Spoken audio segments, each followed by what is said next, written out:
আকৌ আজি খোৱাৰ পৰাই আৰম্ভ কৰিলোঁ। দুপৰীয়া ভাতৰ বাবে মই বনালোঁ সৰিয়হ আৰু ছজিনা। তাৰপিছত ভাত পানী খালোঁ আৰু লগতে আজি আমাৰ মায়ে দেউতাই আমাৰ অকণমানিটোক গাও ধুৱালে। পিছে সি গা ধোৱাত তাৰ অকণো ইণ্টাৰেষ্ট নাই। বাৰু বাকী এইবোৰ হৈ থাকিব।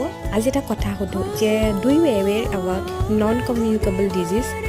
মানে আমাৰ সচৰাচৰ জীৱনত আজিকালি কিছুমান বেমাৰ থাকেই প্ৰত্যেকজন মানুহৰে, যেনে ডায়েবেটিছ বা হাই ব্লাড প্ৰেছাৰ, তেনেধৰণৰ বিভিন্ন বেমাৰ আছে। আৰু এই বেমাৰবোৰ যে এজনৰ পৰা আনজনলৈ বিয়পি নাযায়, তাৰ বাবে ইয়াক নন কমিউনিকেবল ডিজিজ বুলি কয়। কিন্তু বৰ্তমান কিছুমান ৰিপৰ্ট ওলাইছে যাত দেখা পোৱা গৈছে যে এই বেমাৰবোৰ মানে বাঢ়ি গৈছে, বিশেষকৈ ভাৰতত। আৰু ইয়াৰ মেইন কাৰণবোৰ হৈছে যে মানুহৰ ডায়েট ফ'ল' নকৰা বা তেনেধৰণৰ, বিশেষকৈ অবিচিটি মানে